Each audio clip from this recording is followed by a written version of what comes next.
बड़ बड़ कोठा लंबा लंबा गाड़ी सांगकू हाई क्वालिटी लाइफस्टाइल किंतु ए सबु भितरे केउठी ना केउठी मनटा अस्थिर निज देश निज राज्य और निज लोकंक पाई ओ ए सबु भितरे जेतेबेले नगड़ार घटना सामना को आसिला सेतेबेले चिंता आहुरी बढ़ी जाइतिला कारण छोट छोट शिशुंक मृत्युर खबर विचलित कर देथिला सत्यसुतारको। नगड़ा को नहीं तनाघना आसंताकाली केंद्र स्वास्थ्य मंत्रालय तथ्य अनुसंधानकारी दल नगड़ा गस्त करिवे।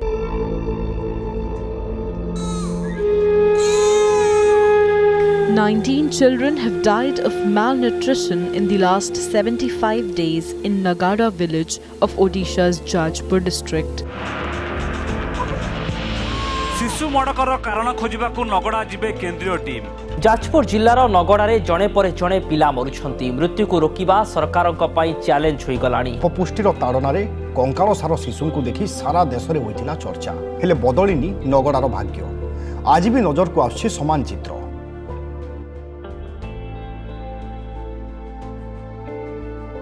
सत्यसुतार घर केन्दुझर जिला आनंदपुर फकीरपुर गाँ आउ एबे सिंगापुर रे फोर्ड एम्पायर कंपनी रे साधारण निर्देशक भावे कार्यरत। नगड़ार अपपुष्टिजनित शिशु मृत्यु खबर जानिबा परे जेमिति से टाणी होई आसिथिले निज लोकंक पाखको।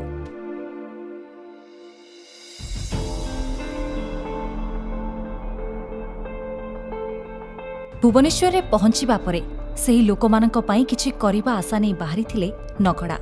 साथीरे थिला नगड़ावासींक पई किछि लुगापटा खाद्य सामग्री और सेमानंक विकास रे निजे एक माध्यम हेबार स्वप्न।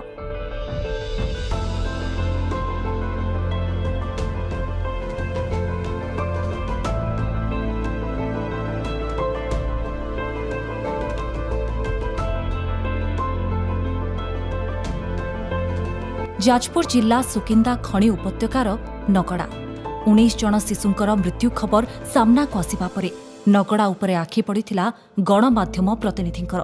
आउ सेतेबेले तो नगड़ारे पहुंचीबा भी बहु मुस्किल थिला।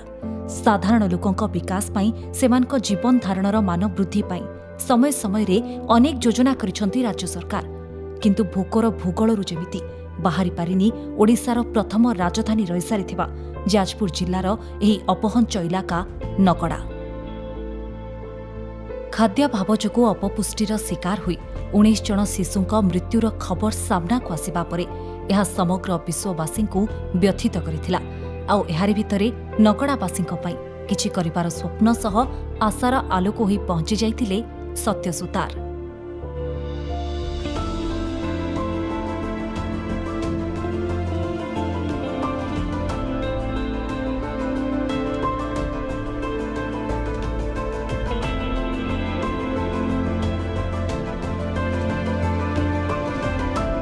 शिक्षा स्वास्थ्य सह रास्ताघाट निर्माण पानीय जल जोगाण रहिबाकू पक्का घर खाइबाकू चाउल जोगाइबा पई राज्य सरकार अनेक योजना को त्वरान्वित करिसंती किंतु प्रकृतरे कौन नगड़ावासींकर मौलिक आवश्यकता पूरण होई पारिछि?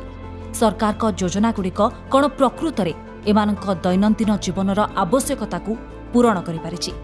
एमिति अनेक प्रश्न उंकी मारुथुला सत्यसुतार मनरे। एही सबु प्रश्नर उत्तर खोजिबा सहित मौलिक आवश्यकता पूरण करिबार स्वप्न नै सत्यसुतार भेटिले नगड़ावासींकु आउ आरंभ करिले नगड़ा गाँ बैंक।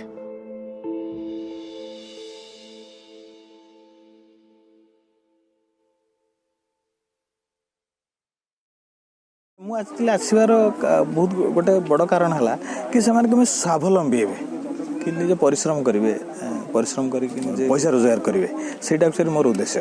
तेणु से भीतर मो भीतर गोटे मन आसला कि गाँव में लोकों द्वारा गोटे बैंक कले केमी हाँ जमती कि गोटे वर्किंग कैपिटल रहा से लोक मैंने जहाँ जो दरकार हम किसी लोन ने पुणी से फेरेबे से जो नगड़ा गाँव गोटे बैंक द्वारा करने को मुझे आसी से बैंक रे एक्चुअली से गाँव लोक मैंने रे मो तरफ मुझे गोटे वर्किंग कैपिटल देदेवी से वर्किंग कैपिटल भावी 1 लाख टका देवी से वर्किंग कैपिटल जो जहाँ दरकार हम से पैसा ने पुणी से गाँ लोक फेरेबे गाँ लोक ही मैनेज करेंगे।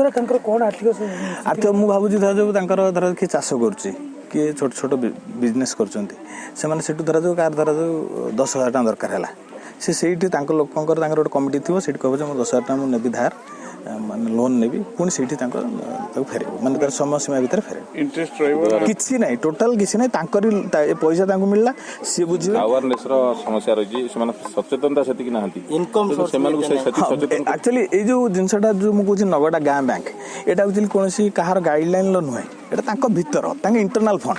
ବହୁତ ଓଡ଼ିଆ ପ୍ରବାସୀ ଭାରତୀୟ ଯିଏକି ଦେଶ ବାହାରେ ରହୁଛନ୍ତି, ସେମାନେ ବି ଚାହିଁବେ ଏଇ ତାଙ୍କ ଗାଁକୁ ଆସିକି ସେଇ ଫଣ୍ଡରେ ତାଙ୍କ ପାଇଁ କିଛି ଡୋନେଟ୍ କରିବେ, ତାଙ୍କର ୱାର୍କିଂ କ୍ୟାପିଟାଲଟା ବହୁତ ବଡ଼ ହେବ। ଦରକାର ପଡ଼ିଲେ ବି ଯେଉଁଟାକି ଆଜି 1,00,000 ଟଙ୍କା, ସେଇଟା ବି ବେଳେ ପଡ଼ିଲେ 2 ଲକ୍ଷ ଟଙ୍କା, 3 ଲକ୍ଷ ଟଙ୍କା, 4 ଲକ୍ଷ ଟଙ୍କା ହେବ। ଫଳରେ ୱାର୍କିଂ କ୍ୟାପିଟାଲ ବଡ଼ ହେବ, ସେମାନେ ବି ଧୀରେ ଧୀରେ ବଡ଼ ବିଜନେସ୍ କରିପାରିବେ କି ବଡ଼ ଏରିଆରେ ଗୋଟେ ଚାଷ କରିପାରିବେ। ଆ ଫଳରେ ତାଙ୍କର ଆର୍ଥିକ ସ୍ୱାବଲମ୍ବୀ ସେମାନେ ହେଇପାରିବେ ବୋଲି ମୁଁ ଆଶା କରୁଛି।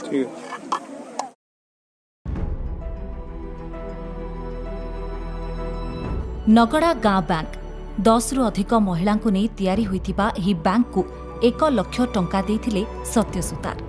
ଆବଶ୍ୟକତାକୁ ଆଖିଆ କରି ରଖି ଅଞ୍ଚଳବାସୀ ଏହି ବ୍ୟାଙ୍କରୁ ଟଙ୍କା ନେଇ ବିନା ସୁଧରେ 3 ମାସ ମଧ୍ୟରେ ଶୁଝିପାରିବେ। ଏଭଳି ପଦକ୍ଷେପ ଦ୍ୱାରା ନଗଡ଼ାବାସୀଙ୍କ ଦୈନନ୍ଦିନ ଜୀବନରେ ଉନ୍ନତି ହେବ ବୋଲି ବେଶ୍ ଆଶାବାଦୀ ସତ୍ୟ ସୁତାର।